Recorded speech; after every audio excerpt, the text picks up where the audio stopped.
What's going on, people? We're live. I can see you, man, been chatting mess in the comment sections as usual, blood. Them man spamming the hell out, bruv. Man got new mods in there today, so everyone that sent me the correct URL for your thing, I've made you lot mods in it. So Bear man been chatting rubbish and I've been X'd out already. So yeah, all the nonsense stops now, blood.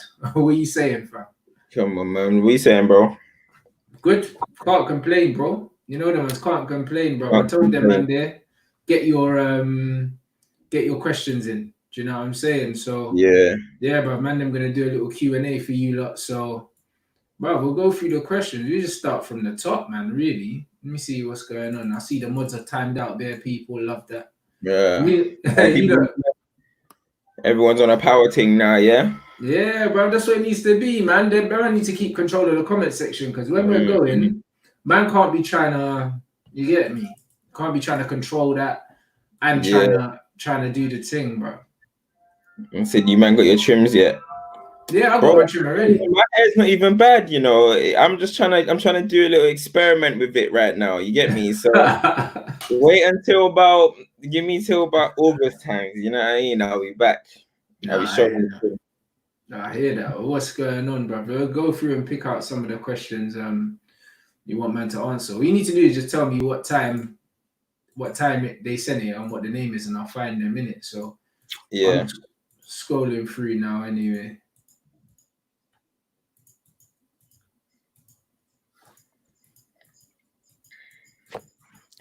Let's see. It's wrong. So Cams, when are you doing Stop This Time TV? I'm recording an episode after the Spurs game today. We'll be recording a game. We ain't been able to go back to the studio yet. Studio's not really been open, so it's all still gonna be over Zoom and all of them type of things. But yeah, there'll be one coming out tomorrow morning.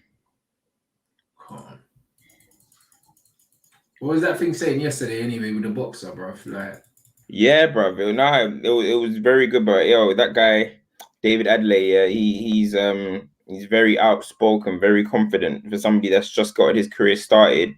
Like definitely one to watch, man. 100%. He's coming from the same boxing stable under Frank Warren with Tyson Fury, Joe Joyce, Dubois, all of them. So, what gym is he fighting out of? It's Dale U. Dale U. That's me, bro. West London, fam. That's where George Grove and James the Girl from. Yeah. So he's got very good. He's won lows in the ABA, all that stuff. So he's definitely one to watch, man. Definitely, he's gonna be that little stable of them all against each other. Dubois, Joey Joyce are already gonna have their little thing. Dubois, Gorman have already had their thing. So it's only a matter of time before it's him, and it's gonna be massive, man, because there's already like little rivalries growing in there. So it's gonna be interesting to see, man. Like definitely one to watch. Yeah, 100%. All right, guys, get your questions in. Man's going through these things now. And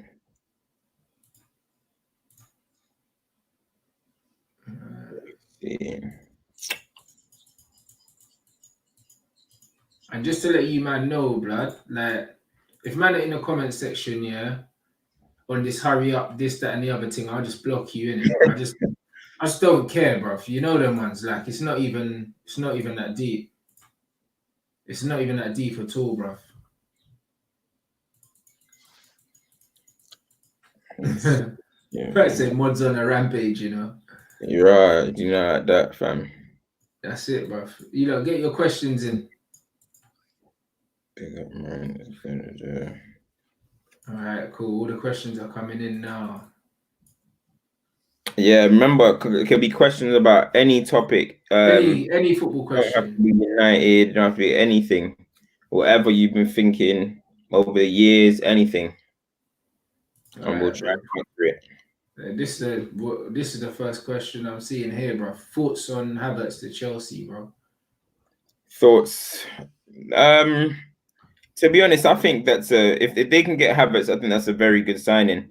In terms of if you're talking about ability, if you're talking about talent, you're talking about future, that's three. He ticks 3 boxes right there. He's a very good player, and the numbers that he puts down on obviously no mistake, because he put out crazy numbers last year, and he's doing all right this this year in terms of numbers. And my only thing with Chelsea doing that is like you've got other issues, in my opinion. When I look at Chelsea play, I'm looking at it like you guys are doing a lot of chest day in the gym. When are you going to work on your legs? Do you know what I mean? That's how I look at it with Chelsea, and I'm seeing them trying to sign Havertz, and they got Werner and Ziyech and all of this. I'm thinking, all right, cool, you guys are really building something out there. But in my opinion, I think it will be a good signing, but they got other things they need to focus on. But that's the type of caliber that all top teams should be looking at. Someone like Havertz, if he's available. So fair play to Chelsea if they do get him in. Yeah, they are looking mad top heavy, bro. You know them ones there. Like as you said, bare upper body work, blood. Them man are looking at SpongeBob though. Like, man ain't got no defense, blood. You know. I got them little legs, fam. Man looking like SpongeBob out here, fam. If you ain't got no one at the back, bro, it really don't matter. Like, yeah, you can have all this attack, bro. But bro, they can't all play, you know. Like that means the man that you've got now, none of them are playing. Your Hudson-Odoi that you lot have been gassing up for a hot minute. I guess he's not playing then. You know them, man. It's just like there's a lot of man that they have now. They're just not going to be playing, bro. Mason Mount, another one in that number 10. I guess he's not playing if Havertz comes in. Do you know what I mean? So there's gonna be a lot of man sitting on the bench. And again, Chelsea's defense. Honestly, like in my opinion, I don't really rate any of their defenders. I don't rate their right back. I don't rate their left back. Obviously, James is good, but he's not week in, week out starting for them, and he's not there yet. Do you know what I mean? I don't rate any of their centre backs individually, any of them. And then their left back is who, blood? They're trying to sign. Alonso. I don't rate any of your defense, and your goalkeeper's a fraud as well. So, like, arguably, your whole back five could go in the bin. Like, when I look at Chelsea, I wouldn't take any of them.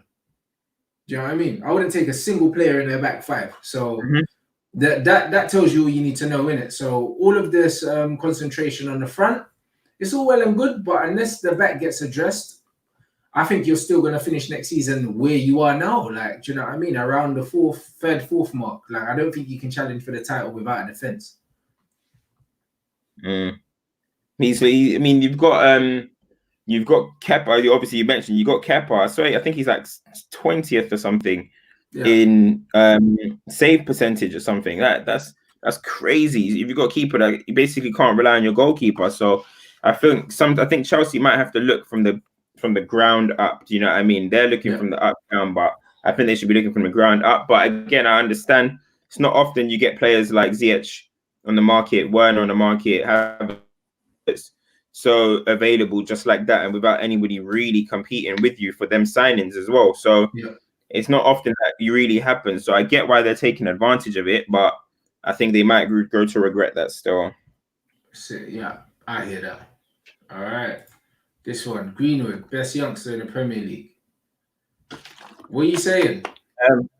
And also, for me, what the man have to define what youngster is, because I was having this conversation with Tef earlier. Yeah, like technically, what's his name? Trent is 21, bruv. So you know what I mean? Like PFA Player of the Year, he's probably gonna get it. Do you know what I mean?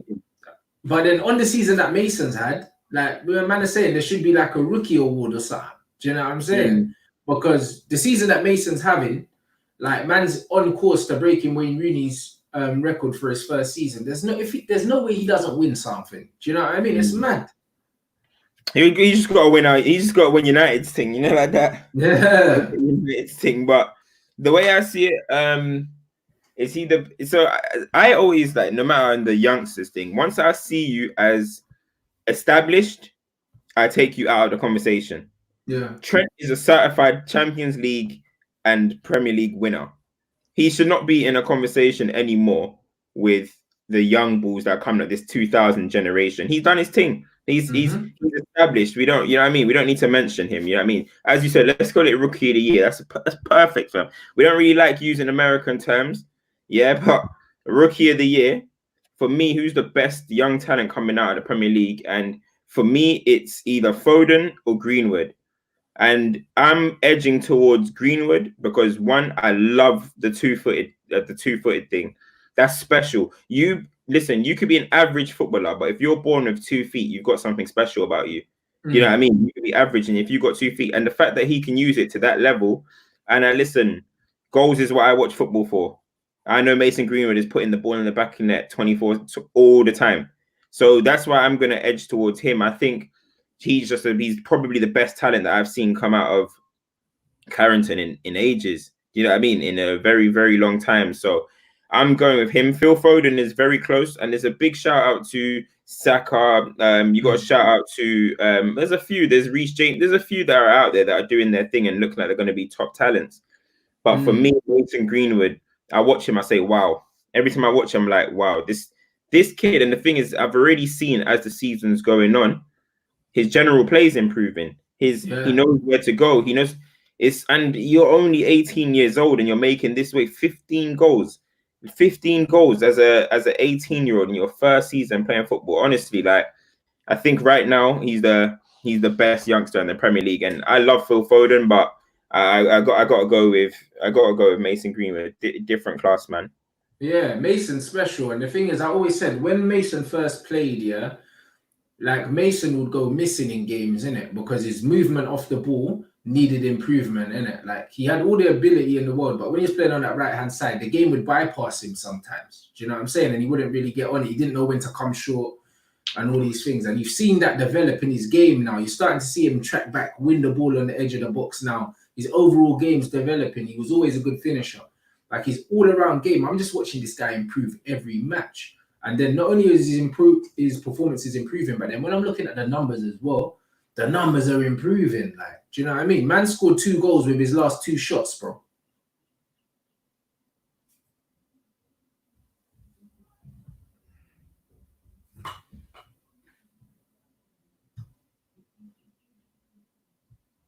I don't know where Cam is at the moment. I can't see him, guys. 1 second.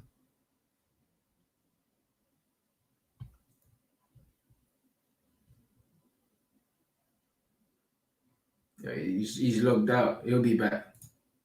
I have no idea what just happened there, bro. No idea. Instantly, raw. It's calm. But yeah, like, Greenwood's bagged like 2 goals with his last 2 shots, bro. Like, the guy's mad clinical. Even when they look at XG, man's creating his own chances. Expected goals, bro. He's scoring goals from things that aren't chances. Sure. Do you see what I'm saying? Like, even the last goal he scored, bro, you saw the man screaming at him, And the funny thing is, defenders get taught. When someone's facing you up, send them onto their weaker foot and send them away from goal. That's what they did. The defender did his job. I'm thinking, why are you man arguing? You've got a special kid right there. That's it. Yeah. Put your hands up and clap. Bro, I don't know what they were arguing about. He sent him away from goal and he sent him on his weaker foot. When Mason struck the ball, he was outside the width for the goal. Like, the defender hasn't done anything wrong there. The kid is just special. Do you know what I'm saying? And when you see stuff like that, it's like keepers love to shout at defenders anyway. That's just what they do, innit? Yeah. But there's nothing that defender could have done. Yeah. He literally sent him outside the width for the goal onto his weaker foot. Job done. Yeah. But we got a special player on our hands. And that's what it is, bro. To kick the ball across goal like that. With that much power. It's ridiculous tackers, man. It's ridiculous tackers, honestly. Like, that's usually a near post rifle or keeper. Can't save it. To go across goal and keeper can't even get a tip on it, and you can't even complain at the keeper and say, "Hey, what are you doing? You should have saved it." It's ridiculous, man. Like, he's got a crazy future, man. So for me, he's number 1 at the moment. And I just think in impact as well, bro. Like, when I look at Mason, the impact he's had on the team as well, because we've noticed a massive upgrade on Daniel James when he's come in.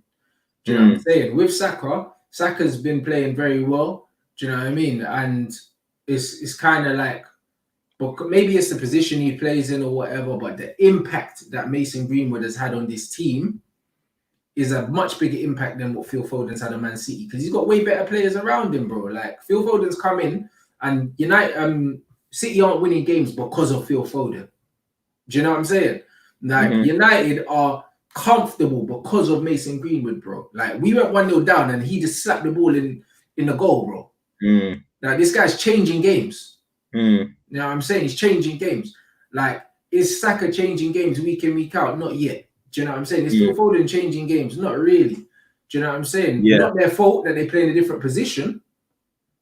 but Greenwood is changing football matches. One thing I love about all three of them that are coming up is that, bro, it's just their intelligence. Yeah. Their maturity, their intelligence is way beyond their years. I look at them and I don't even say, they're raw.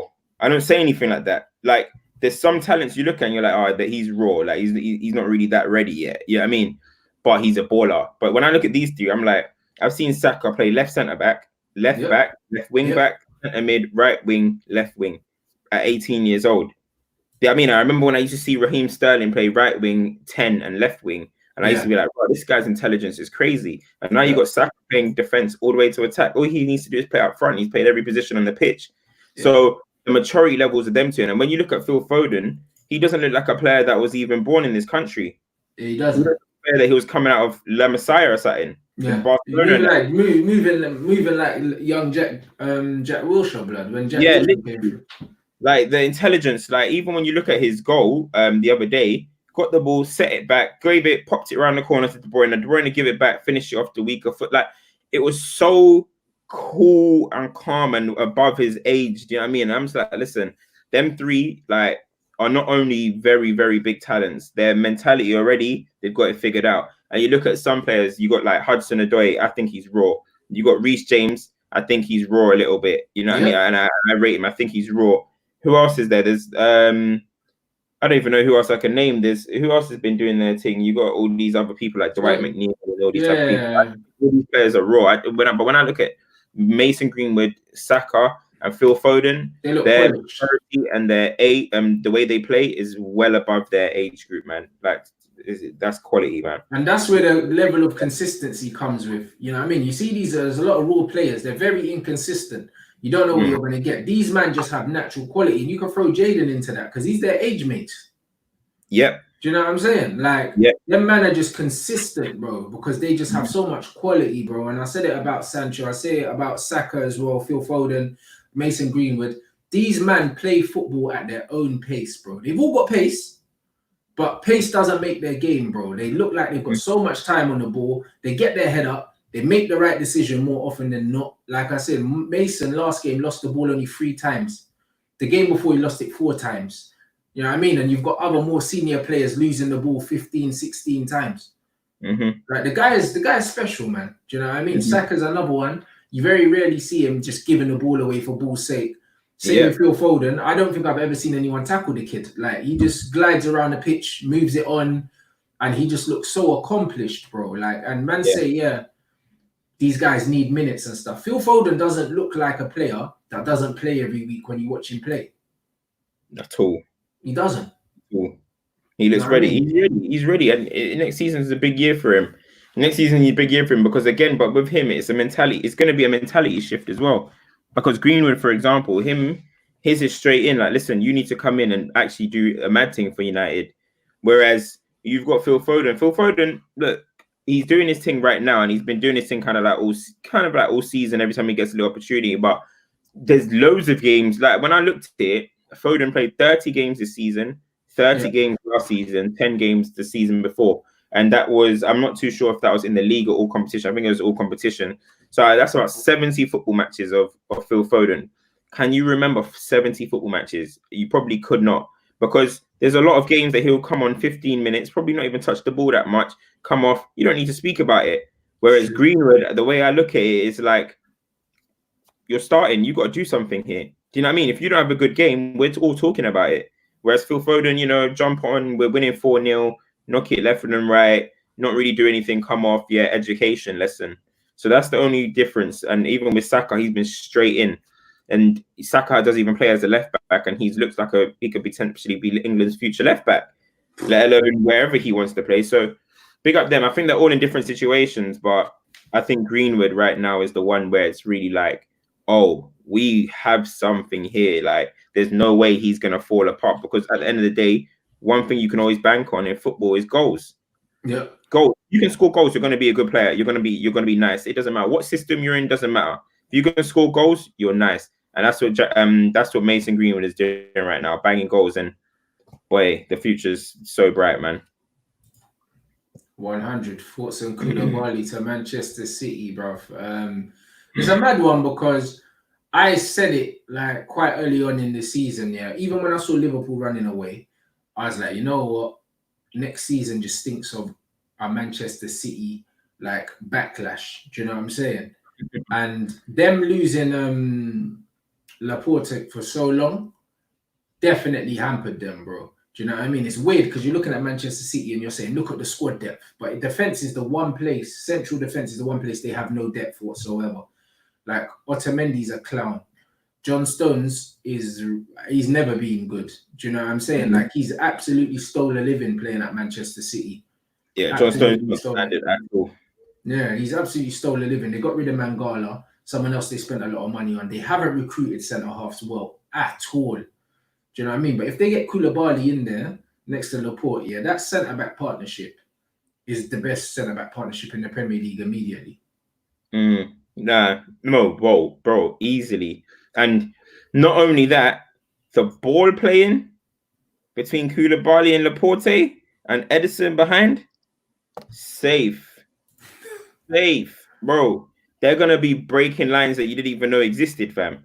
You see, Laporte did one pass the other day. I was like, I didn't see that pass. I didn't even know that line was there. Edison popped one the other day all the way down to, I think it was David Silva. I can't remember who it was.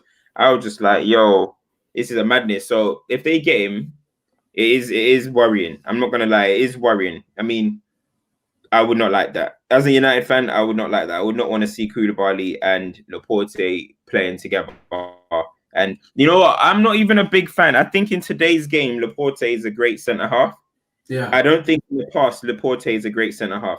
No. In my opinion, the standard of defending has gone down, and I think now he does his thing. He's a great passer of the ball, and he can do it to this modern standard. I don't really rate him that highly as a defender, but at the same time, he's been a stalwart of a Premier League winning defense before. So why can't he go and do it again when you have someone like Koulibaly next to him? So it's absolutely worrying, mate. I do not want to see that. I literally feel like when I look at that Manchester City team, there's not too many places you could improve. And if you bring in a top centre back like that, do you know what I mean? Mendy's hit and miss in terms of fitness anyway, but if they can keep Mendy fit, they bring in a Koulibaly, you got Laporte there as well. Do you know what I mean? They've got Kyle Walker and Cancelo here right back here. Bruv, with Edison in goal, like, where did they improve? They replaced David Silva in midfield, which they will, and they will replace him with a good player because Pep is going to go in for someone that can play straight away. You know what Pep Guardiola does? Pep's not going to bring in someone for the future. He's going to bring in someone for the now. Do you know what I'm saying? Like, I'm surprised that the man in for Thiago, to be fair. Or are they not? Surprised.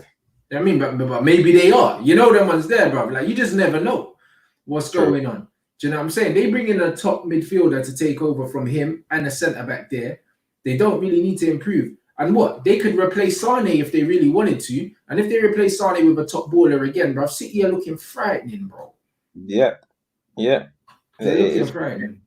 City need just like a little bit of they need a little bit of a rebuild. They need to just sign a few fresh faces, it seems. But like, bro, like it's a bit annoying just to see, like, you know, when a little badness happens with City, they're gonna go and spend a ridiculous amount of money after all the time all we talk about is how good they are in depth and they got this option, but then now we all got to create situations where they're probably going to go and spend another 250 million or something. So bit ridiculous that, but fair enough. If they can do it, they will. And City are not going to lay down. They'll be back next season, man. 100. Completely agree with that.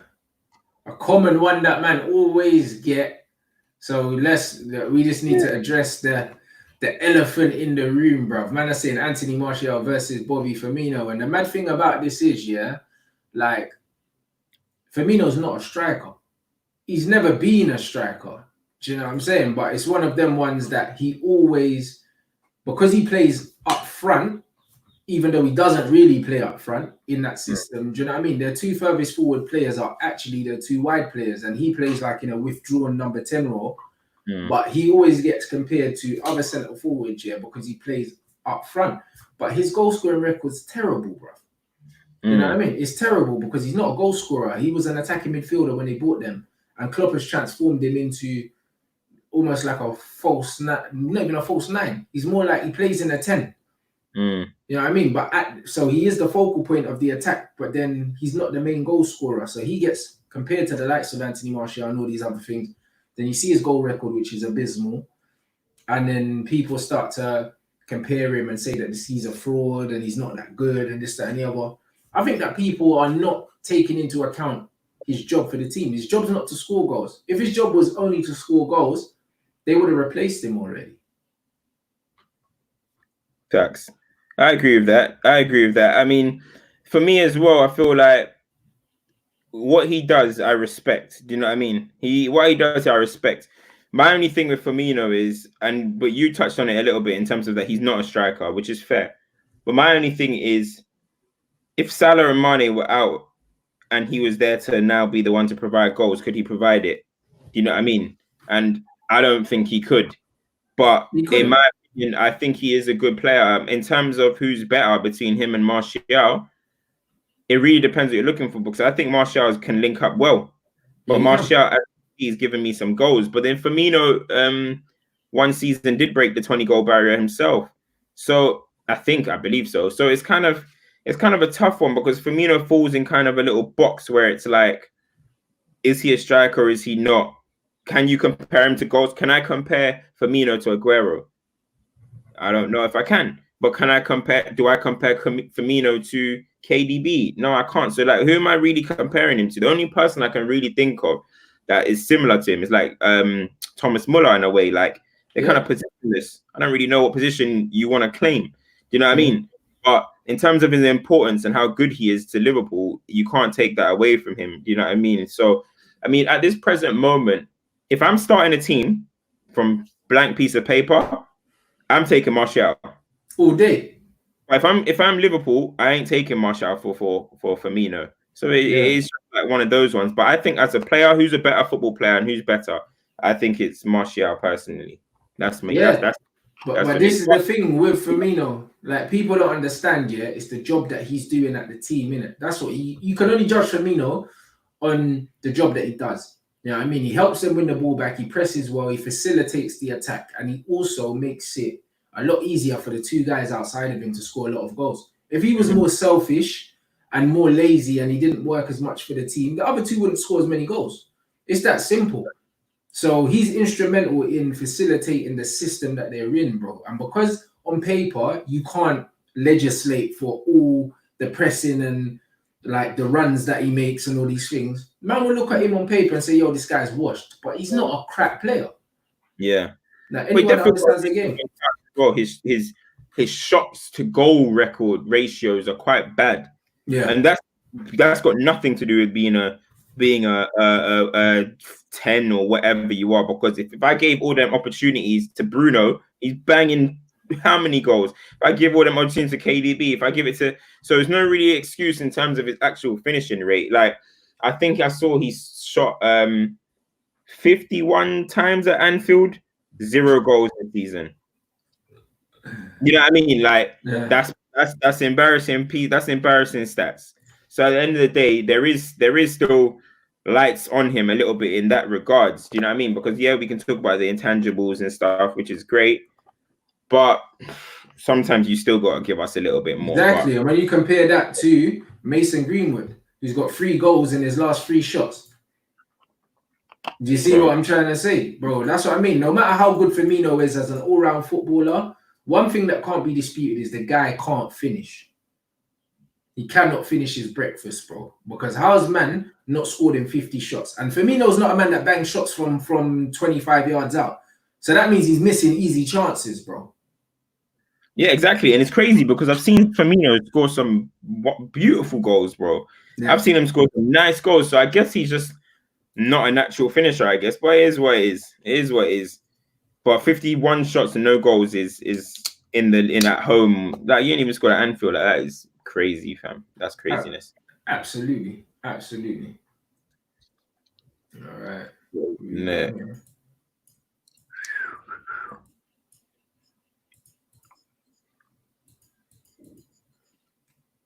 A man said Prime Kante or Ndidi. Come on, man. Respect. Who is that? I just see it. It's come up there. What time did he send that? He said it at 7:05. I didn't even. Okay, so that's near the bottom. I'm still at the top. Still, Yeah. I'm coming down.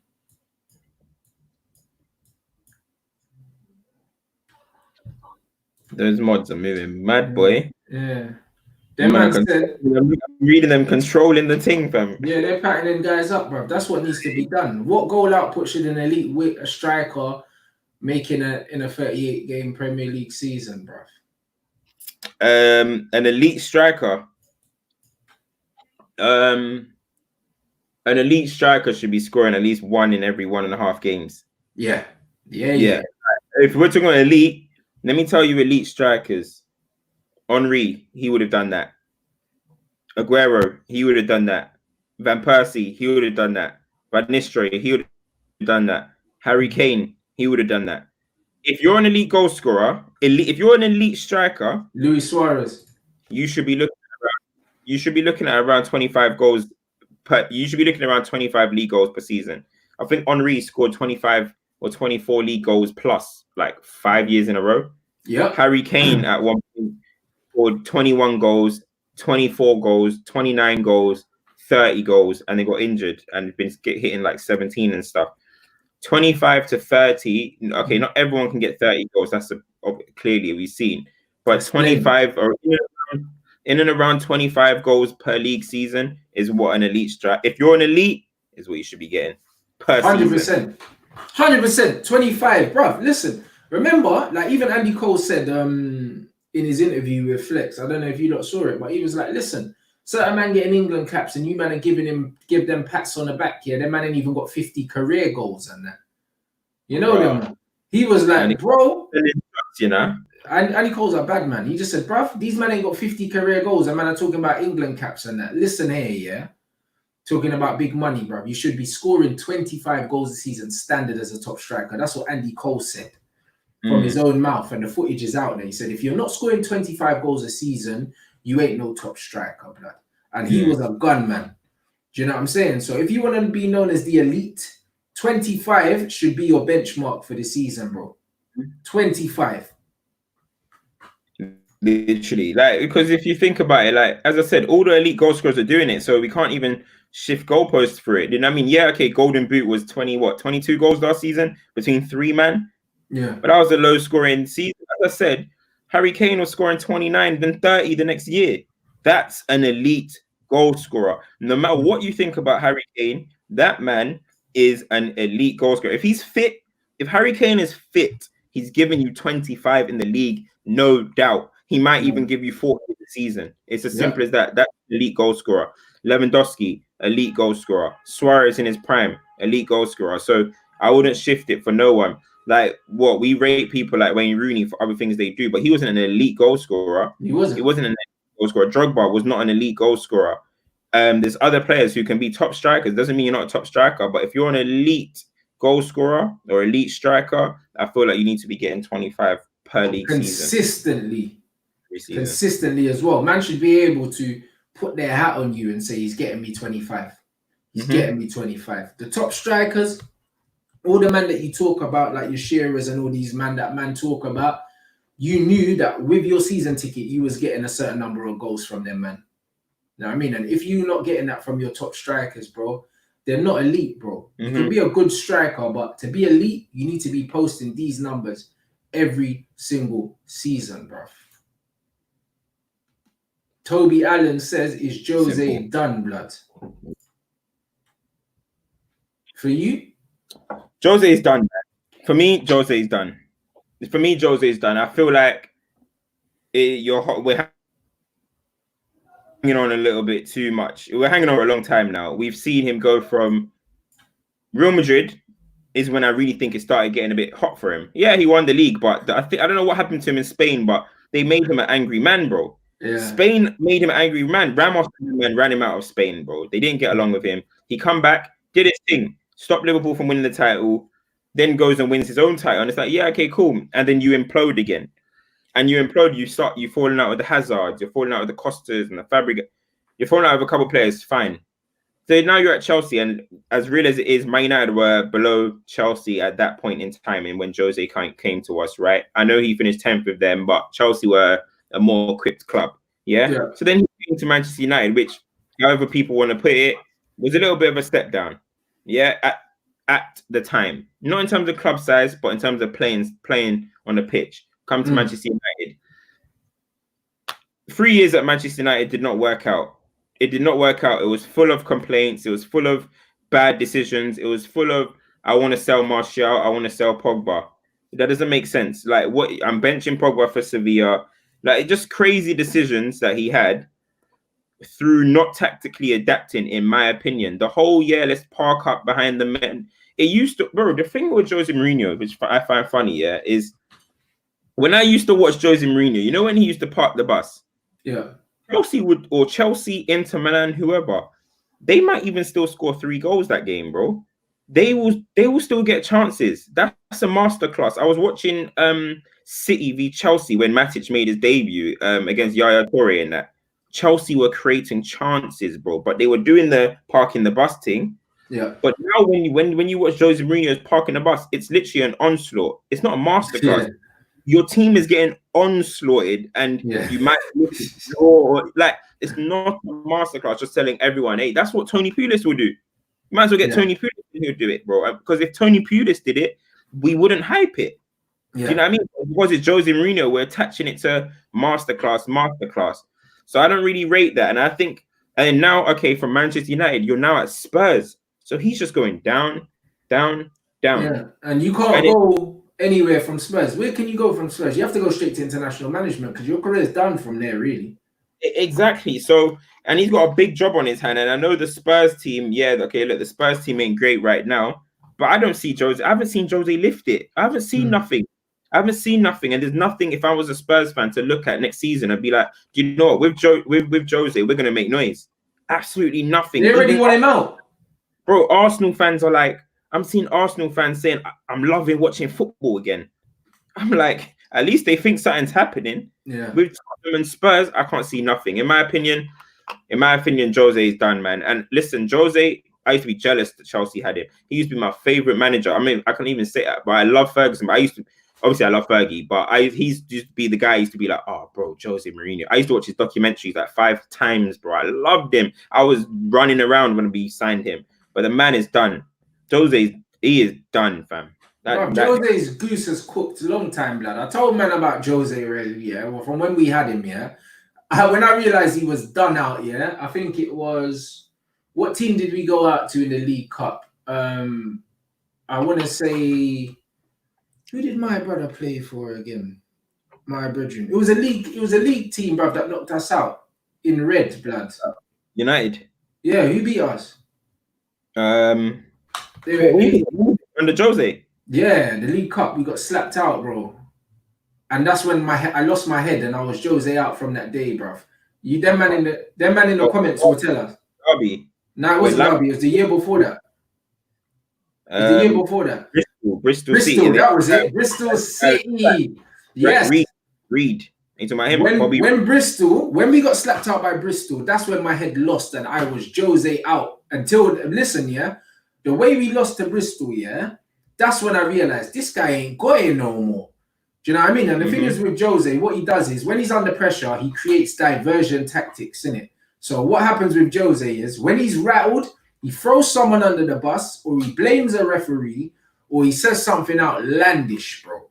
You know them ones. And like this week in the press, he's come out now firing shots at Arsenal and that, yeah, because he knows he's ruffled. So because he's under pressure, he's trying to divert away from the fact that he's not doing well by talking about someone else or something else. He does it very well. He's the master of manipulation, bro. Every time Jose is talking about something that's got nothing to do with him, he's a rattled, bro. And at Manchester United, you could tell he was rattled, like real early. He got found out. Respect. Bro. Yeah. Respect. Now this is it. Get some respect and 3 times and that. Bruv, come on, bro. Man, the fact that you have to keep talking about what you used to do tells me you're not doing it no more. Because you see, when you're at the peak of your powers, you don't have to remind people about what you've done in the past. You don't. You do not, bro. Do you know what I mean? He knows that he's finished. He's gone to Tottenham for a payday, yeah, because his family were in London as well. He thought, you know what, decent amount of money. I'm round the corner from my family. Let me just take this money. He's done nothing. He hasn't raised it. This is the same Tottenham team that was in a Champions League final the year before. The same team. And this is what he's doing. Joker. The guy's a fraud, bruv. No, I agree fully, man. I feel like people are hanging on too much. Look, Jose for me is one of the greatest managers ever. It's as simple as that. But he's finished. But like, why can't people accept it? We were so quick to say Wenger's finished. Why can't people accept that Wenger was a great manager? Why can't people accept that he's finished? That Jose's finished? You know what I mean? Why can't people were saying Ancelotti's finished? But what's the hesitation with Jose? What's the imagination that Jose is gonna, bro? When Jose joined Spurs, people were talking about they could potentially win the league. Listen, I'm here to tell you right now, Jose Mourinho is never in his life winning the Premier League with Spurs. Just, you can save this video, you can play it to your grandkids. The Premier League, he's not winning anything with Spurs, bro. Nothing. He's not winning anything. I thought he might make a little cut because you know Jose, he takes Carling Cup bare serious. This guy would play Harry Kane from minute 1 to 90 in every single game in a cup game. You know what I mean? So to try and stack a little trophy, maybe the Europa League they might be able to do something next year, but in terms of the big ones, come on, man. Jose Mourinho is not bringing. He's not bringing it, and he's got Daniel Levy at the top, man. Bro, safe, man. But that's the thing. When you look at Jose, yeah, you know what's funny, yeah. I said it to one guy that I know, yeah, and I said to him, yeah, when I look at Tottenham man for man, yeah, it looks like a Jose Mourinho side before he went there in terms of Alderweireld, Vertonghen, experienced goalkeeper. Do you know what I'm saying? And I'm looking at it and I'm thinking, you know what? He might want to go there, park a bus, and maybe Son and Harry Kane can win something for him, because all of the players are around that 27-year-old kind of mark where they're like 27 and above. When you look at the likes of their defense, it's matured. They've got a few men like the Eric Dyers that can follow instructions. And I'm looking at the team and I'm thinking, is Mourinho going to nick like a League Cup or something? In his head, he's probably looked at the team on paper and he said, you know what? These men kind of look like they could be a Mourinho side. Do you know what I'm saying? And he's gone there and he's realised. Trying to do some Reebok Inter, fam. Leave it out, man. But that's it. And he's got there and he's realised they look better on TV, blood. You know, like that. He's seen them and they're like, these men are crap. Bro, they wheeled up. Jose Mourinho said at the start of the season, Spurs could win the league. They're one of the contenders. Now, if you were probably to ask him about the squad, he'll say they're the worst team of all time. Oh, I can't do nothing with this. I can't do it. Nah, man. Listen, we all see through Jose. Before, it used to be mind games and it used to be like, oh, okay, Jose's doing his thing. But nah, man, fam, we see through it, bro. We see through it. And for me, he's just not the manager that he used to be. It's just as simple as that. He's trying to hire younger coaches that haven't been doing anything. Bro, against Sevilla, yeah. Look what man done. Man had a little Pogba on the bench and that and them things. Bro, like he does these things to divert attention away from the fact he's finished, bro. He starts to create agenda, starts to beef his own players. And the United history is the reason why we did it. Yeah. History, right? We shouldn't be going through in the Champions League. The guy is a madman, you know. Bro, you see after that, yeah? I said to every Manchester United fan, if I ever hear you, praising this brother again, you're not serious. Because all these United fans talk about the heritage and disrespecting the club and that. He's disrespected the club with that statement more than any player that's ever done it, bro. Man talk about Pogba disrespecting the club, saying he wants to leave, yeah, bruv? You see what Mourinho said there? We're Manchester United, you know. A man said your history. Man said your history, they're a top team in Europe. Man United aren't a top team in Europe for X amount of years, so you should be used to losing, man, basically said. Are you mad? He's mad still. He's mad. Sevilla was like a damning point of his career, of his United career. Big man thing. Bro, he's an idiot. That never did happen. Until we got bopped home and away as well, bro. Like, I don't even want to relive that, fam. We got Ole at the wheel, you get me? Bro, this is it, bro.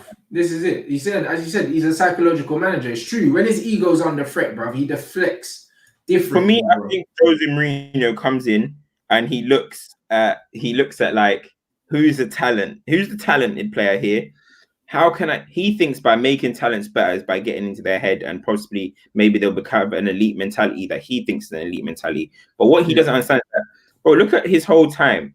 All the play, I can't go through all the names, but a lot of the players that have kind of had a little falling out with Jose are the very expressive kind of free talents. Joe Cole, and Dombele, Joe Cole, Endom, Pogba, Martial, Cristiano Ronaldo. Even though Ronaldo is too good, he will put up numbers under anyone. Yeah, I mean, Ronaldo wasn't happy with him though. Wasn't happy. Ozil fell out with him at a point. Who else? Who must? Inter didn't really have any of them kind of spirits. That was the most perfect club for him. Inter stiff Milan. Man, innit? Bare stiff man. Like, look at the players that love him: Lampard, John Terry, flipping Cambiaso, and Materazzi. He loves them like hard men. Yeah, well, the man that play football, how he manages. Exactly. But any of the players that kind of just, I want to do my thing a little bit and I've got a little bit of flair about me, he wants to get onto them. And don't get twisted, some have brought out good results. Obviously, Lampard does his thing all the time. You've got, what's his name? Who else is it that does his thing all the time? Hazard won the PFA under him, which is fair. But then eventually Hazard and him kind of like clashed. Mata, Kevin De Bruyne. Bro, the list is Jose and remember what he done when Rashford missed the thing and he turned to the crowd and was like, boom. Rashford couldn't wait for him to leave. I can't lie, yeah. That deadened me, fam. I can't lie. Rashford, when I tell you, Rashford, when he played Tottenham, that guy played with a battery in his back, blood. Because he hated Jose, blood. Jose tried to sell him as well, bro. You remember when Rashford was getting all the links with Barcelona? It's because Jose was trying to sell him. Bro, that moment was funny, fam. I can't lie. That was funny. Like, and I was laughing. I ain't gonna lie. That was funny. And he done it to Martial. Was he looking at the board? Bruv. He done it to Martial as well. Remember when he started against West Ham and then he goes, yeah, you tell me to start Martial, not to start this, that, and the other. And I started him and basically look what happened, blood. Sticking it on man in the press. Yeah. Get out of here, bro. Nah, he's a virus, blood. He's a virus. He was the virus the whole time. And we're seeing the virus is spread all the way to North London and it's taking over, blood. They're going to be done anyway. Kane's going to leave next season anyway, so boy. 100. Thiago left Barca because of playing time. Does Foden do the same if they buy a replacement for Silva? Where would Foden go? I think Foden stays there for the simple fact that he fits there. Do you know what I mean? I think that Pep feels he's special, innit? Like, Pep likes him. You can tell that. Because Pep's not someone who nurtures youth and brings them through, innit? Unless he really, really believes in them.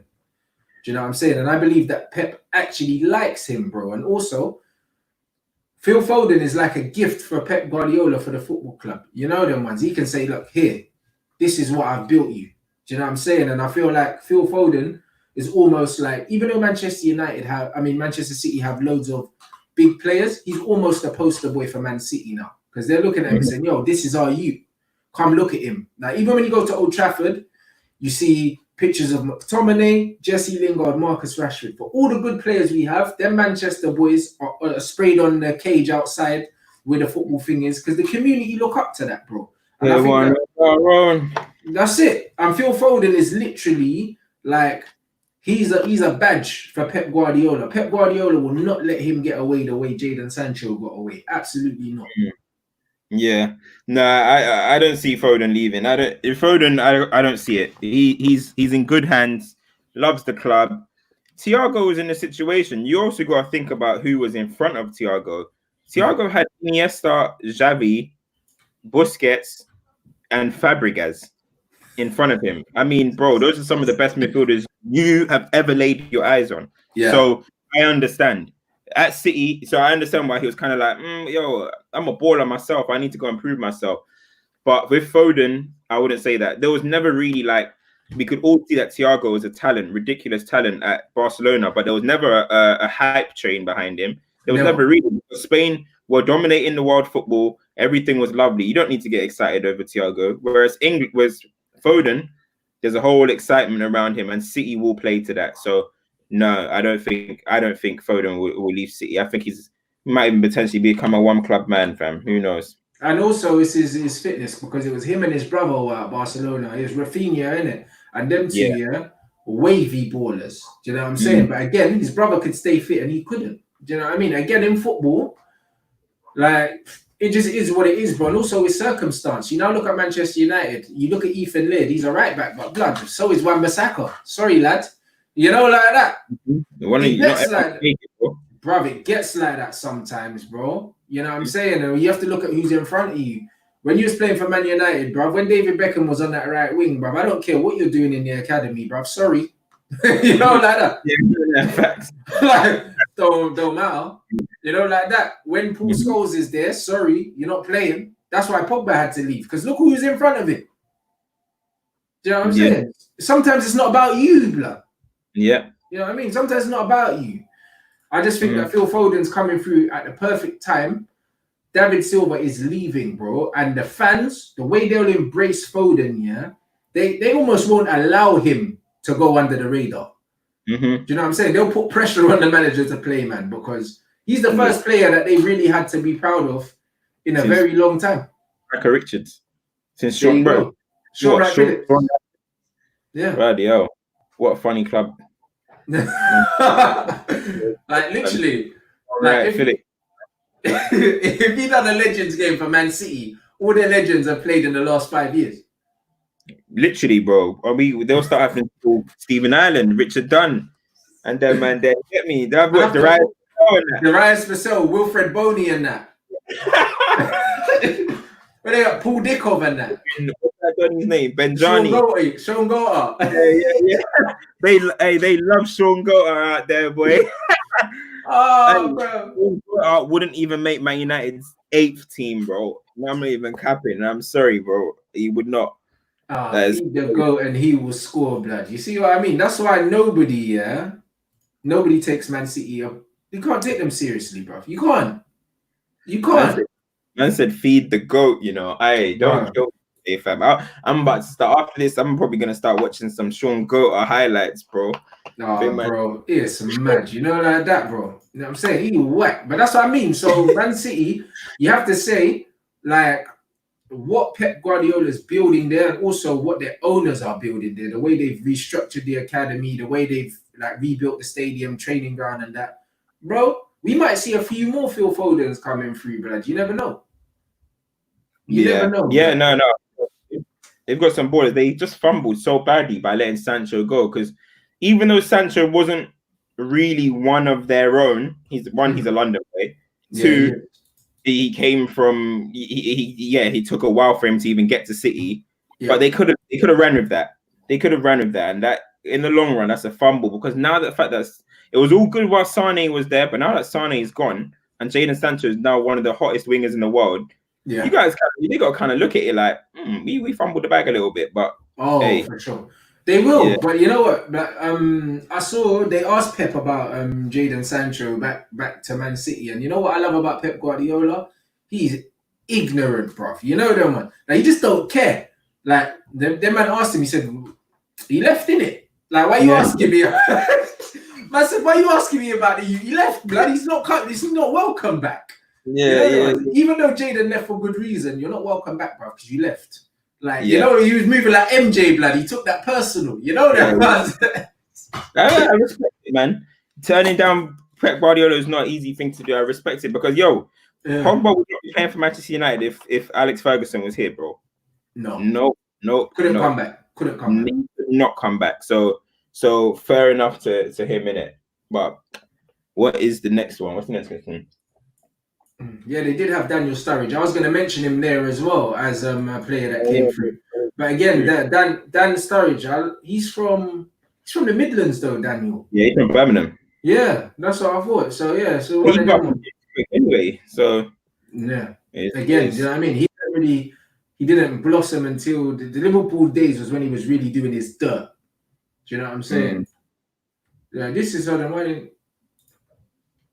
to the World Cup to start Dele Alli. Speaking of England, do you think Dele Alli's finished for England, blood? I don't see how he gets in the England squad anymore. I think Dele Alli is finished, bro. For England, he's finished. One, I've mentioned it a few times. Dele Alli is a good football player, like a really good player, and in terms of at the end of the day, he puts the ball in the back of the net and he gets assists. You know what I mean? He gets stats. Like you can't question his stats. Those back-to-back Young Player of the Years were deserved. You know what I mean? Because what he was doing was ridiculous. But when you look at it, I've always said, technically, he's good. He's talented. He's not sharp. His stuff isn't sharp, in my opinion. And when it's now time to come and play centre midfield, he struggled. He struggled. Yeah. He was a product of what Poch was doing in terms of have him high up. You know what I mean? Have him high up. Yep, next to Harry Kane, you be that runner and you'll score goals. Now that that's gone away or that kind of got found out, Dele Alli has struggled and slowly it's looking like he's declining and it's looking like he can't reinvent himself at the moment. And then when you've got players of high technical ability coming through like Foden and Grealish and Madders and even Harry Winks, bro, is technical. Yeah, you start to look at it and you're like, okay, so if we can't play you in this kind of like second striker role, what can we do with Dele Alli? And this has been represented in England as well. Even when Dele Alli was the Young Player of the Year and was the big boy, he has never played good for England, bro. Yeah. And it's as real, and that's real. He's never ever played good for England, and he actually stunk it up for England, bro. He stinks for England, bro. In the World Cup, he was our worst player, bro. We carried, bro. Exactly, he stunk, and they'll say injuries and that, but it's something that I expected. So for me, Dele Alli's England time, the only way he could be getting called up is by name, because I'm telling you, even if he goes back to second striker and scores goals, England will never ever find a system for Dele Alli to thrive in. And sometimes you got to look at France, for example. They don't care who you are up front. Giroud is playing because he suits our system. One thing about England is we just want to throw everyone in. It doesn't matter. Yeah. Oh, Ali, you scored 15 goals this season. We're going to play you centre mid out of position. Please go and replicate that. He's not going to do it. He's not going to do it. So England needs to start looking like that. And nah, man, Dele Alli for England, good player. I rate him. But he needs to start thinking if he's even going to be playing for Spurs soon, let alone England. That's the thing with England. They always do it. Because remember, Andy Johnson had a season where he bagged bare goals. Then he's in the England squad. Bruv, you see international football, yeah? You still need a system, bro. Just because he's scoring in the Palace system, that don't mean he's going to score for England in a different formation with different players around them. Some players, the team that they play for, because they build the team around them, they're going to bag goals. That don't mean I'm picking you for England, you know? It just means that you're doing well where you are. Like, I'll give you a shout out, but you're not in the England squad. You know, like that. When I look at Dele Alli, like, he almost played in the position that Steven Gerrard played off Fernando Torres that season.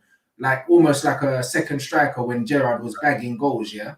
And that's what Dele Alli is, bro. Like, he doesn't move. He's not sharp enough and move the ball quick enough to play as a central midfielder. Everything is slow and laboured. He's not particularly quick. Do you know what I'm saying? There's nothing... When I look at Dele Alli, there's nothing that he does really well other than score goals. That's it. Like, his movement is good and he scores goals. He's not quick. His range of passing isn't great. He's not an amazing dribbler. Like, there's nothing really amazing about him, but he just scores goals, bro. But when he's not scoring goals, he's a liability. And that's why I hated. That's why I hated when people used to be like, he's like Lampard, because he's not. Lampard was a very good football player. Lampard could spray it 40 yards, 60 yards. Lampard was so intelligent. And yeah, exactly. Exactly. So when people used to be like, Lampard because of the numbers, I used to be like, well, okay, I get maybe what you mean by the in the box movement and stuff, but he's not like Lampard at all, fam. Not like Lampard at all. And now it's showing. Lampard never suffered in terms of how to play as a centre midfielder. Now Dele Alli is sitting on Spurs' bench and stuff. Yeah, I mean, so I think about it. If Spurs are trying to be serious, you sell him. If we're talking about Spurs need to get Ndom in the team, or where's Ali going to play? Because Lo Celso seems to have cemented his place. Then you need a defensive midfielder.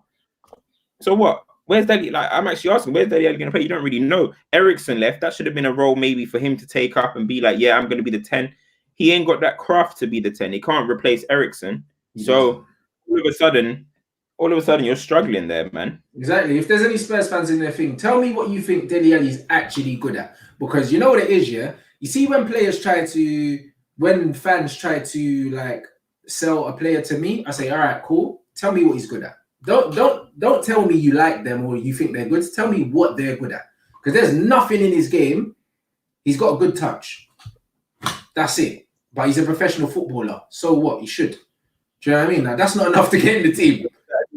I don't even think his touch is that elite. I'm not gonna lie. No, it's not elite, but it's good enough. Like the goal he scored against United, the ball's up in the air over his shoulder, he brings it down. You're like, bruv, great touch. But you don't do that every game. So now I mean, I don't flipping see it. My man's asking about Griezmann, blood. Man like Griezmann. Man saw the chip, yeah? Tell me you saw the Griezmann chip. Quality. Bro. Quality. You know what's mad, yeah? Quality, go in it. Form is temporary, man. You know what's crazy about football, yeah? For as bad as Antoine Griezmann's doing at Barcelona, according to everyone, yeah? He's on the same number of goals that Neymar got in his first season.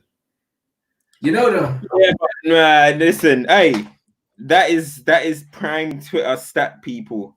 You see Neymar, the guy had just come from Brazil, fam. You ain't players coming from Brazil straight to Barcelona. That's a massive jump, and he was probably in early teens. Griezmann's been playing in Spain all his whole career.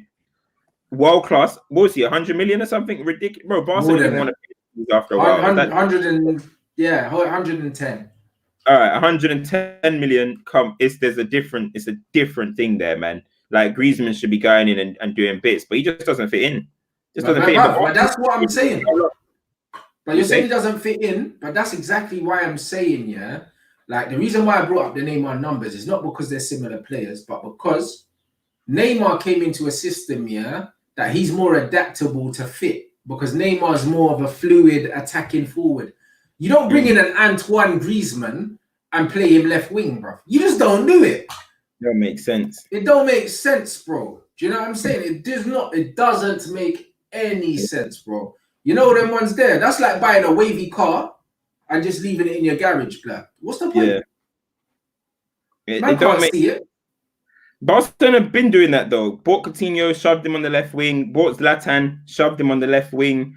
Like Barcelona are weird. They're just lucky that VR was a bit mobile enough to handle it. But they just be buying guys, throwing them to the left wing because they just want them to fit into the system. That it is messy. The system is messy.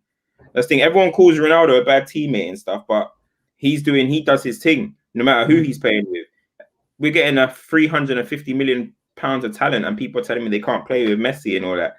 Yeah. The manager basically came out and said, I couldn't bring Griezmann on because it'll affect the team or something. What do you mean it'll affect the team? So that means you're basically saying he can't play with Messi and that. But there you go. But the difference is between Messi and Ronaldo is because Ronaldo is a finisher, everything doesn't have to go through Ronaldo.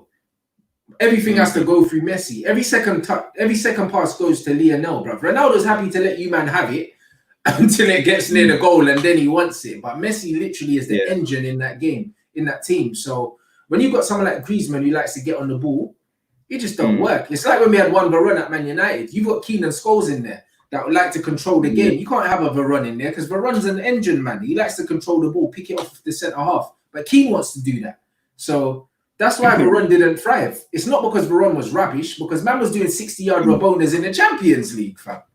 Hey, listen, Varane Checkers was dumb, fam. Dumb. It's dumb. Roy Keane says it all the time. That's one of the big regrets that Varane never banged because he's a ridiculous player. There's one comment that's killing me right now. The one guy said Blessing Kaku played. What number? Fam, it's just that it's not even a question. It's just a comment, but it's a bit. What did he say? Blessing Kaku played in the Prem. It's just some Nigerian player, fam. Hey, that is funny, fam. That is so funny. Hey, these comments kill me, fam. Nah, I love you guys. Kill me. The imposter said it. Bruv. Where do you rank Fabregas in Premier League midfielders? Because he's in my top 5.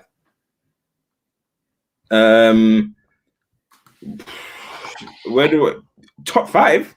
Yeah. No. He's not in my top 5. He's not in my. In the last 10 years, he's in my top 5. He's in my top 5 in the last 10 years. The Fabregas are ridiculous, and he slept on in terms of because he went away for a little while, and in Arsenal he didn't win anything. But no, he's not in my top 5. In the last 10 years, who are you putting ahead of Cesc Fabregas? Wait, but that's not the question though. The question is, who is the greatest? Where do you rank him in the greatest mids? Yeah, but you know what it is, yeah? Premier League, you have to split it into 2 eras, innit? You have to split it into last 10 years and the 10 years before that. The reason why you need to do that, yeah, is because you can't be compared. The football's changed, didn't it? Like what the job of a central midfielder now and the job of a central midfielder weren't the same then, blood. Like back in the day, Vieira, them man were playing in twos. You know them ones. Now a lot of these men are playing in threes. Like a lot of these men playing in threes now can't play box to box. So you can't compare what Patrick Vieira was doing in a box to box system in a two to what like maybe Kevin De Bruyne is doing now in a three or something. It's a different job. Do you know what I'm saying? So I feel like you can't even compare a Cesc Fabregas or anything like that to a Roy Keane or Vieira because they weren't playing that. They weren't playing the same game. You get me? It was the same game, but it wasn't the same game. But people are still gonna box it in as all round. Yeah, but they shouldn't, innit? Yeah, you know them. They shouldn't because again, you can't compare Yaya Toure to Roy Keane. Yeah, I get what you're saying. I mean, if we're talking modern era, then it's not even a question. Of course, modern era. Of course, he's in there if we're talking modern era.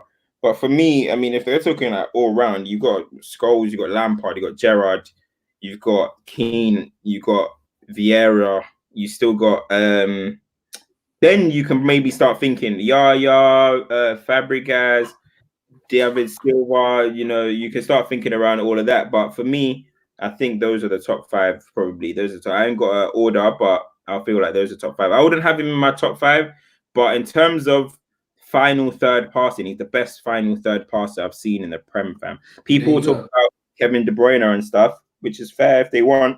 But the way I see Fabregas splitting defenses and he had one league where he got mad assists. I can't remember what season was it at Chelsea. Him and Diego Costa were doing a mad thing. 2015, 14, 15. They were doing a mad carrying the club at like 19, 20 and 19. Stuff. For me, what Cesc Fabregas has done, at Arsenal, at Chelsea, and at Barcelona, in the modern era, he's in my top five in the Premier League. I don't think I've seen a better all-round central midfielder than him, other than Yaya Toure. In the modern era. I'll have him. In the modern era, I'll have him with Yaya, David Silva, probably KDB now. Yeah. In the modern era. And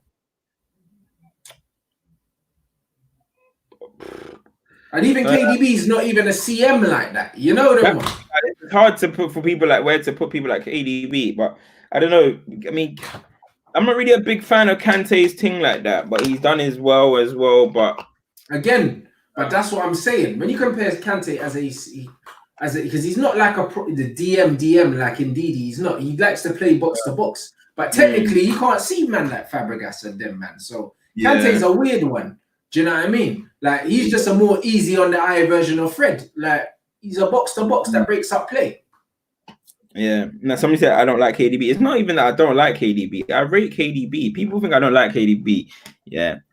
I like KDB. I just kind of feel like he hasn't done as much in the game as people and try and make out. That's my only thing. I feel like people have got him on some untouchable pedestal where it's like, yes, okay, he's probably currently at the moment playing as the best player in the Premier League. But the way people try and put him as like he's some undisputed like legend in this thing, it's just like, bro, he ain't done nothing internationally. When he went internationally, Hazard was the best player. Yeah. When he was next to Hazard, you really saw levels, fam. It was Eden Hazard's team, and he wasn't even really part of City's second title, bro.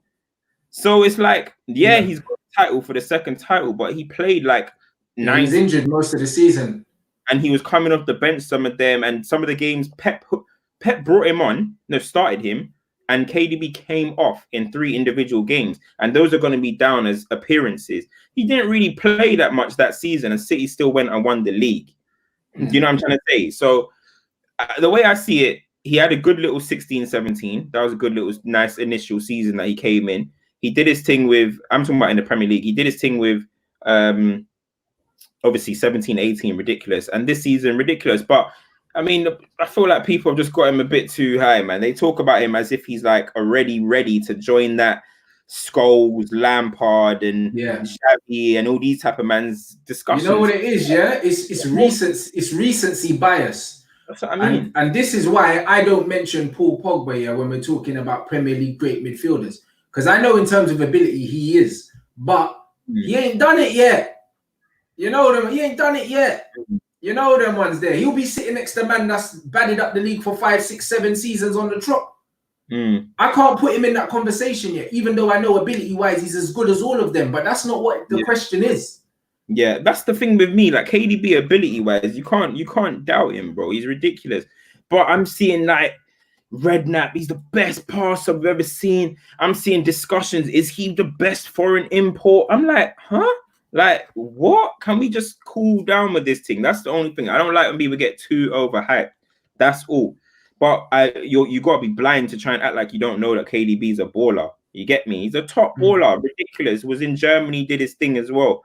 But I just don't have him there yet with all the greats that they're trying to put him up with. That's just my opinion. That's my opinion. So City have played through him all season, and they're 30 points off the title. When they didn't play without him, they won the league. They won it. Yeah. Let me not say too much there. That's how I'll end it on that. But hey, that's it, bro. So that's what I mean. When I say, fastest to 100 assists in the Premier League, says Fabregas. Put some respect on this name, please. Please. Because man talk about Ozil, how may I assist you? And that man talk about De Bruyne for assists, but none of these men weren't doing the smoke that Fabregas was doing. But you know what? Fabregas was doing it, and he was doing it, in a, like, what was he? He wasn't an 8, he wasn't a 6, he wasn't a 10. Fabregas was just a central midfielder, bro. Like, even look at Fabregas, bro. I bet people would already start putting KDB above Fabregas and stuff. So he's not even there yet. He's not there. Even at Fabregas' level yet. He's not. He hasn't touched Fabregas' level yet, in my opinion. Fabregas, the whole Arsenal spell, went to Barcelona and said, you know what? I'm just going to become a striker and bang as many goals as I want. Did his thing there. With no pace. No pace, came back here, won a league quickly. Like, bro, I don't know, but I just feel like people are just too quick to try and put KDB in that discussion with the all-time greats. So we're talking about right now, KDB is currently playing as the best player in the league, but let's just slow down a little bit. What's the rush? If he's so great, he'll prove it even more and more. You know what I mean? Go win a Champions League. These men have Champions Leagues. These men have World Cups. These men have Euros, and you're just throwing KDB in the discussion like that after average World Cup as well. Like, just a man saying 28 goal involvements in 2009, 2008 for Cesc Fabregas, bro. Bro, the guy's serious, bro. He's serious. You know what I mean? Like, come on now. Man have to rate this youth, blood. And he is one guy that I hold him so highly, and people just overlook him. You know why? Because Cesc Fabregas never scored them blockbuster goals. Because a lot of these football fans, they hold Gerrard up here, Lampard up here, because they've got bare shots that went in off the crossbar.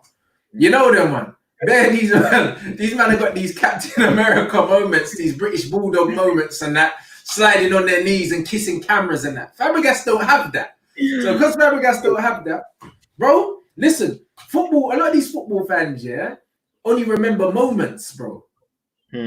That's it. And because these men have scored match winners or they've scored goals off the crossbar or these volleys and that and sliding on the knees and like literally Gerrard kissed the camera and that, man remember these things. But because Fabregas just bads up games and maybe he'll get 2 assists and that, but he won't get man of the match because the guy that scored got it, man don't realize how influential this youth has been everywhere he's been, bro. How can you go to Barcelona and be influential? A big man have gone Barcelona and flopped, you know? Of course. Bro, people try to get onto it. I said I feel that spell at Barcelona is underrated. What, does anyone think that he's going to displace prime Xavi and Iniesta? They're the 2 best, bro. In their position in the world. I've ever seen, other than probably Zidane, and maybe you could throw in the 2 other names, Dino, Kaká, maybe or something. But they're the 2 of the best midfielders you've ever seen in your life. And people think that Fabregas is going to go, he'll go up front and he'll give you like 40 goals and whatever assists. And he did his thing. So people are forgetting how good he was for Spain as well. Fabregas was class for Spain. He even did the false 9 thing for Spain. So I don't get it. And don't get twisted. Not everyone wins things on international level. You know what I mean? So it doesn't necessarily have to be. But what I'm trying to say is let us get to the moments where we can start judging KDB on them points. Let's wait until the next Euros. Now he's in his prime. Let's wait until the next World Cup. Let's see, bro, like what he can do. Because he can go and bad that up. And all of a sudden you're having to revisit where you rank him. But it's just like, it's so early. People are just trying to already trying to just put him in that discussion, and he's just not there, in my Big opinion. up Statman.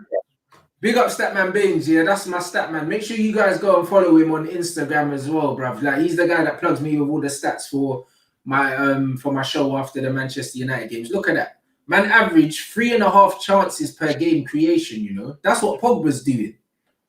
That's what Fabregas was doing. 3.5. That's mad stuff. Get out of here, bruv. Come on. I mean, boy. And that's on average, you know. So that means some games he did more than that. Like 6, 7. Nah, Fabregas is wild. Do you know what I'm saying? Man, have to put respect on Cesc Fabregas's name, bruv. You man. What I'm saying is everybody's saying, oh, all right. Listen, my thing is, look, as well. People will say, Hazard needs to do more, man. Hazard needs to do more. He's got all this ability. He needs to do more. Why did I go and watch Belgium play and Hazard was the main man? If Mr. KDB, who's the greatest thing that's ever walked this earth, was playing on the same team, why was Hazard the best? I personally think Hazard was the best player at the World Cup. So why was that the case?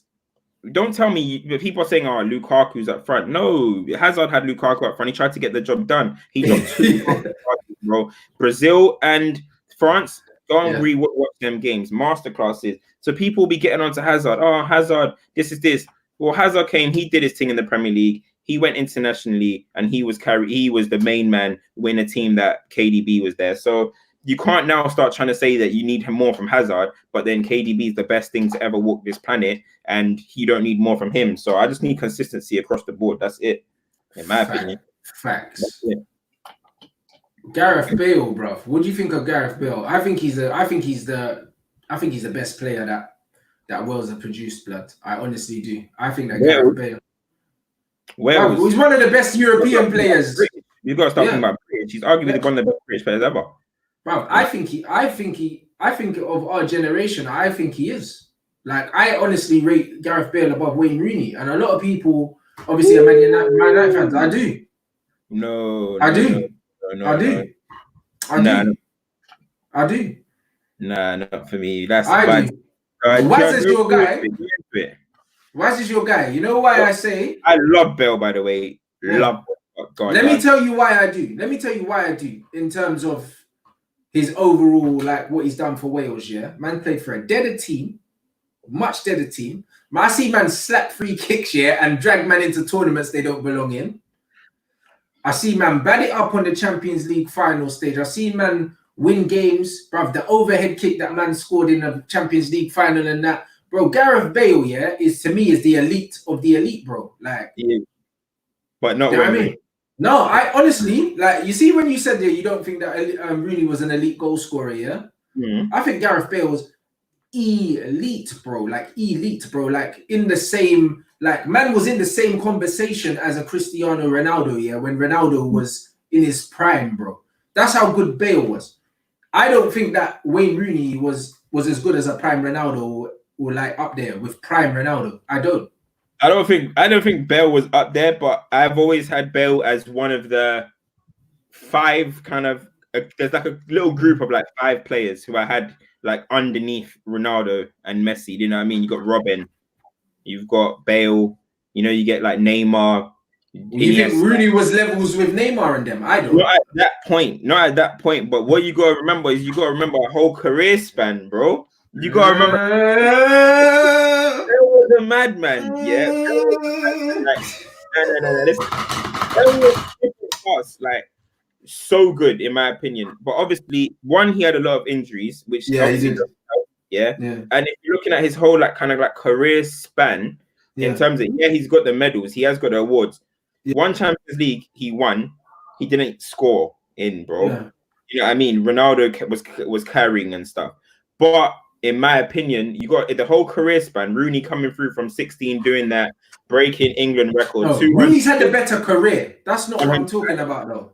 But you're thinking like who's a better, as in like individual player? Bruv, top level, yeah. Like, bruv, like Wayne Rooney's been at a high level for so long, yeah, that no one really knows when his prime was. Do you get what I'm saying? No one really knows. Because even when Wayne Rooney wasn't in his prime, Wayne Rooney, Wayne Rooney, 09, 010 and that, 07, he used to bro. Do everything, bro. No. Do you know what? I love Bell. I don't remember. What I'm saying is, yeah, maybe it's because of the times they played, but I never remember Wayne Rooney being one of the best players in the whole world. I remember Gareth Bale being one of the best players in the whole world. I don't ever think Rooney was one of the best in the world, ever. Nah, I think Rooney was one of the best in the world, bro. I don't ever think he was a top 5 player in the world, ever. Top 5 player in the world. I don't. I've got to start looking at who it was in the times that were playing. Hey, guys, the thing I don't know how old you are. Do you ever think Wayne Rooney was a top 5 player in the world? I never did, ever, at any point. I hear what you're saying in terms of that, but again, it really depends on how you're when you were playing and who you were playing with. Yeah, because at no time it depends, bro. That's what I'm trying to say. Like, so Iniesta, for example, that was prime Iniesta, bro. Prime Iniesta. When Rooney would have been in his prime, Iniesta would have been in his prime. Xavi would have been in his prime. Kaká was winning the Ballon d'Or. Do you know what I mean? Like, so, and then Messi, then Ronaldo. We don't need to speak about that. Bale, listen, he had top players, but Iniesta wasn't as good as he was. Xavi wasn't as good as he was. So there was a bit more room for it, in my opinion. If you had prime Wayne Rooney, in the same time that Bale was in his prime, he'll be in the discussions, in my opinion. Put it this way, yeah? Them two were the only two men in the conversation, you know, for the best British player in the last 10 years. It's them two. It's 1 and 2, either way you put it. It has to be. Between them, man. It has to be them between two. Bale and in the last 10 years. Yeah. Bale and Rooney. In the last 10 years, you can see that. I mess with Lampard. Lampard's not in the conversation with Wayne Rooney, blood, in terms of like, no, he's not. I don't know. He's not. I got Lampard high up there, man. I got Scholes up there as well. Yeah, but again, last 10 years wasn't a prime Paul Scholes. Last 10 years. Okay, last 10 years. Yeah, okay, last 10 years. If we're talking about the last 10 years, last 10 years. It's Gareth Bale in the last 10 years. Okay, all right. Well, that's where I'm going. So we okay. That doesn't make sense, bro. I'm saying in the last 10 years, bro. Bruv, 10 years ago, Wayne Rooney was 24, blood. He weren't, bruv. Rooney was young. But the thing is, yeah, you're forgetting with Rooney, he started playing. You know, Rooney started playing football in 2002, bro. Bruv, so you're saying Rooney's prime was when he was 20? Rooney peaked young, bro. We know this. Rooney. Hey, Rooney. Bro, we know this, fam. They're only 4 years apart. Bro, Rooney was making his debut when Rivaldo was winning World Cups. Bro, please take it. What's the age difference between Ronaldo and Messi? Is it not 3 years? Ronaldinho was still a prospect when Rooney was making his debut. What's the age difference between Ronaldo and Messi? It's like 3 years, isn't it? What'd you say? Ronaldo and Messi are like 3 years apart, yeah? They are. Wait. Wait, listen to where I'm going. You know Rooney is young, that's the thing. Bale and Rooney are 4 years apart, so there's only 1 year difference. I'm telling you, in the last decade, Gareth Bale has been better than Wayne Rooney, blood. But then now you're taking away number 8 Rooney at United, Euro 2004 Rooney. You're taking away 3-peat Rooney. No, I'm not saying who had a better career. Yeah, that's not the conversation. Bale in the last 10 years he peaked. Rooney started declining early. Like 23. We're talking about whole career. Listen, are you finding at 23? Man? Come on. In the last 10 years, it's Bale. You get me? Man will accept that. It's Bale. But overall, who's the best British player ever? It's Wayne Rooney, fam. Yeah, overall, cool. I'll let you have that then, innit? For the whole longevity of his career. Yeah. But bruv, peak Bale, was top 5 in the world, innit? Who? No, I agree. Gareth Bale. Yeah, I agree. At the time, it was Messi, Ronaldo, Bale. Am I lying? Neymar, Suarez. Yeah, but even Suarez, they weren't talking about him like that. Neymar made it so, but Neymar was still a young'un. Remember, Neymar's younger than them, man. The game got obsessed with wingers at a point. That's why. But I think Neymar's only 27. He's 3 years younger than Gareth Bale. So at the time when Bale was in his prime, Neymar was coming up. His name was there, but they weren't holding him there.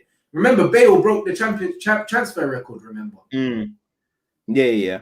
See what I'm saying? Listen, big up Bale, because Bale's peak came at like what 2013 in that. Bro. So he started doing his peaking thing. By the way, his player of the year in 2010-11 was he should not have won that. Bro, he retired my condo. Yeah. But Bale got the player of the year in the Premier League for what he did in the Champions League. I've never seen something like that. It was bizarre. I hear that. Anyway, I hear that, bro. he should have Remember won his that. last season at Tottenham? Man was just cutting in and wrapping the ball in the top corner at will. Yeah, he was on smoke. He was on smoke still, 100%. What best British player of all time? Wayne Rooney. If you're talking about best player in the last 10 years, Gareth Bale. And I love Bale. I even done a thread on him one time, bro. The guy. I'm not going to rival you. For the whole career, I'm not going to rival you on Wayne Rooney, because what he's done for the amount of time he's done it at, regardless of the conditions he done it in, is nothing short of special, bruv. Now, you see this Gareth Bale, you blood. I can't get that free kick for Wales out of my head. These men were going home, you know. Yeah. And my man puffed out his chest and just clapped the ball top corner and said, "Not today, blood." You know them, man. You see the David Beckham Greece thing that man all never forget? Ooh. Gareth Bale done that for his country, bro. Wales, a team that should never be in any major tournaments, bro. It's true still. I love the way he plays the ball. He does his thing. He does his thing. Obviously, internationally, Rooney's got the goal scoring record and stuff, but Bale for Wales carried England the way Bale's carried Wales. Yeah. Can you say that? Yeah, no, never. You know what I mean? Really, in major tournaments, his international goal record's underwhelming. And also, that's what I took into consideration when I'm thinking about Gareth Bale, blood. He turns up for his country. Euro 2016, Ramsey was better than Bale. He was. It will go over heads. Now, Ramsey's a good footballer, bruv. The only reason why a man cuss him out like that is because he played for Arsenal. These man talk about him like he was caca, bruv. So man have to slap them down. I used to hype Ramsey still. Ramsey a good player though. Ramsey a good player, man. I'm saying, yeah. You lot definitely make sure you subscribe, smash the likes, bruv. We'll take a few more questions, bruv. We have bare man in here the whole time, bruv. You man are doing the thing. What time? Spurs have even picked up as well. Yeah, I think playing in Spurs Everton, yeah. Yeah, Jose football, Jose way. We're tuning into watching Jose have a meltdown, innit? You know what I'm saying? But like, it's gonna happen, bro. Rooney came 5th in the Ballon d'Or rankings. That doesn't mean you're top 5 though, because Lampard came third. Lampard came third, and he wasn't even top 10 in the world then, bro. Top 5 selected. Nah, Lampard was top 3 selected. 11, yeah. What you saying? The turn of the decade? Saying nothing. Yeah. Last 10 years. Bro, Lampard got 3rd in Ballon d'Or. That's when I stopped rating the rankings, bro. Bro, are you mad? Lampard was cold that season. Nah, bro. Lampard, yeah.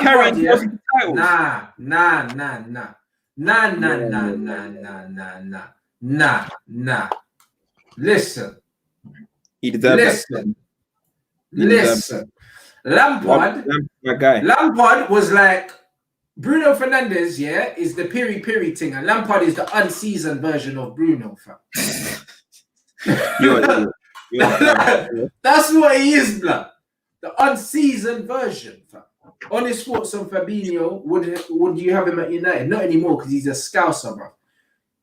You got high standards for yourself, and likewise your team. Do your thing. Right, big up, bro. Fabinho, underrated player, utility man, can play right back very well as well. Reads the game well, keeps the ball moving, technically efficient, very good footballer, bro. And him out of all Liverpool midfielders get the least ratings. They rave about Gini, they rave about Henderson, and Fabinho is the guy, bro. He's the guy that enables these men to play the football that they play, and he don't get the respect that he deserves in the Premier League, or just even from the fans. Like, unless their fans are serious football, man, them man, I never hear them man talking about him, bro. I rate Fabinho. Liverpool fans were getting onto him earlier this season, but they're becoming ungrateful, innit? They're getting excited. Let's wait till next year when you guys start to decline, innit? Then you can start complaining. But that's what they're trying to do. They're trying to show that our standards are so high, we just nitpick. But it is what it is. Fabinho's a good player still. You know what I mean? Fabinho's a good player. It's true. They've won 1 league title, and then man, they get, bro. You know what killed me about Liverpool, yeah? What I said, and the reason why I say they're the most overrated, yeah, Premier League champions of all time. Forget about the how many points that they've won, because this year in general, the levels haven't been good in it. Like, you know what I mean? You've seen it, bare draws and that. Liverpool got knocked out before the semi-finals in every cup competition they were in. Every single one. And man are gonna say these men are the greatest Premier League winners of all time when we've got Premier League champions that done trebles. It don't make sense to me. Are you smoking? And doubles and three-peats, but Bro. man, it don't make sense. Bro, listen to me. Sky applauded these man, gave them man an advert and thing. Gary Neville's got 8 Premier League trophies, bro. Premier League medals under his flipping coffee table, blood. A man care about your one. Where's Gary? Where's Gary? At home, having a cuppa with his 8 Premier League titles. You know, like that? Fam, get out of town, bro. This Liverpool team made me sick, bro. You know them ones there, bro. Them man have got a long way to go before them man are in the conversation for best. Liverpool won the media anyway. That's just how it is. Liverpool won the media. Of course. Media, darling. You know I'm saying? Jokers, bro. Absolute jokers, blood. I told man. I'm telling you, man's Frank Lampard is the lemon and herb Bruno Fernandes. That's what he is. Lemon and herb. Boy, sometimes lemon and herb can bring out the best in that chicken, you know. Nah, bro, it can't. Can bring out the best in it still. Nah, depends on the sides. If you got Drogba on the sides and that, then you can win Prem's and score 20 goals a season. Lemon and herb, my youth. You know what I mean? Man need a little bit of flames. All right, last one here. Super chat. Thoughts on Alphonso Davies? How special is that kid, bro? How special is he in your opinion? He's very, very good. He's one thing I like about him, that he can take on people from stand start. He's in a very attacking fullback, you know what I mean? And in the modern day, that's all you can ask for. You know what I mean? How good can you be attacking as a fullback nowadays? You know what I mean? So I rate him very highly. I saw him against Leverkusen, was it yesterday? Or when did they play? Bayern Munich played in the cup final 2 days ago, maybe. He didn't really have much of a good game, in my opinion. Didn't really have a good game, but he's a great athlete.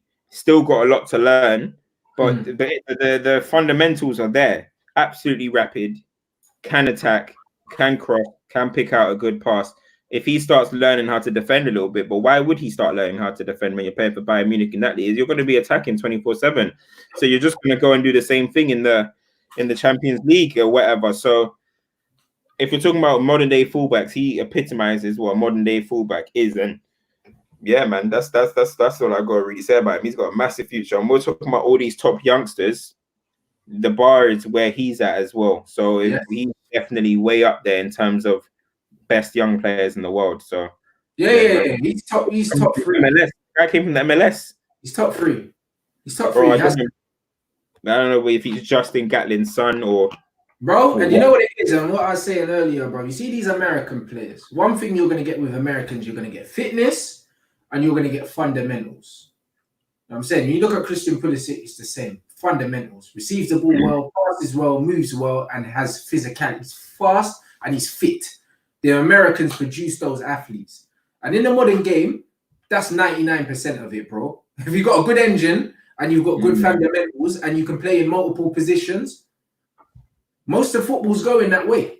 Yeah. It's an athlete's game now. So when you've got a left-footed player with pace, good fundamentals, and can get up and down, that's all you need from a fullback. That's why Saka can play left-back, because he's a good footballer. His fundamentals are good, and he's an athlete. That's all you need in the modern game. These American ones, they're like, listen, they've got to be good athletes. They're getting woken up at 6 a.m. Alfonso, wake up. Wake up. We got training. We got training.